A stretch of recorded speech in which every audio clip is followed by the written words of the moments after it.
আজকে আমরা চলে গেছিলাম গঙ্গা পার করে এমন একটা জায়গায় যেখানে মনে হচ্ছিল যে আমরা 50 বছর পিছিয়ে এসেছি।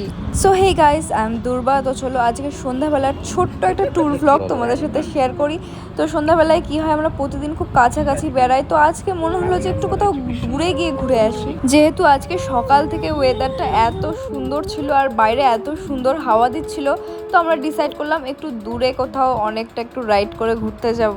তো আমরা এখন নৌকা করে গঙ্গা পার হচ্ছি, আর ওই দেখো আমাদের শহরটাকে কত সুন্দর লাগছে দূর থেকে।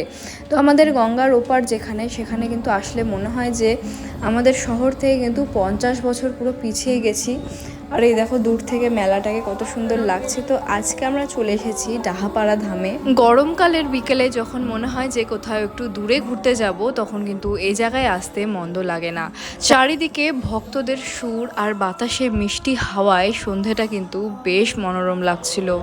ডাহাপাড়া মন্দিরটি তৈরি করা হয়েছে জগৎবন্ধু সুন্দরকে উৎসর্গ করে, যিনি জন্মগ্রহণ করেছিলেন 1871 নাগাদ এবং মৃত্যুবরণ করেছিলেন 1921 নাগাদ। তিনি কিন্তু নিজেও একজন বৈষ্ণব ছিলেন এবং এটি কিন্তু পুরোপুরি একটি বৈষ্ণব মন্দির। শ্রীকৃষ্ণের অবতারের শ্রী চৈতন্য মহাপ্রভুর পর জগৎবন্ধু সুন্দরকে কিন্তু এখানকার লোকাল মানুষজনরা বিষ্ণুর অবতার হিসেবে মান্য করেন এবং তাকে ঘিরেই গড়ে উঠেছে এই সুন্দর মন্দিরটি। আর প্রতিবারই মন্দির লাগোয়া বসে খুব সুন্দর একটা মেলা।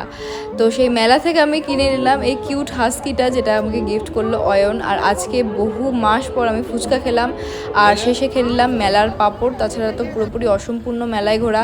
আর এই দেখো 8:30টার সময় রাস্তার কি অবস্থা, চারিদিকে কি অন্ধকার আর চারিদিকে জঙ্গল।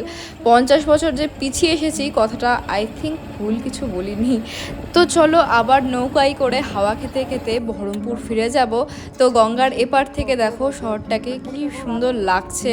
তো বহরমপুরে ফিরেই গঙ্গার ধারে আবার চলে গেলাম একটা ক্যাফেতে, সেখানে হালকা একটু খাওয়া দাওয়া করে আজকের মতো বাড়ি। দেখা হচ্ছে নেক্সট ব্লগে, টাটা।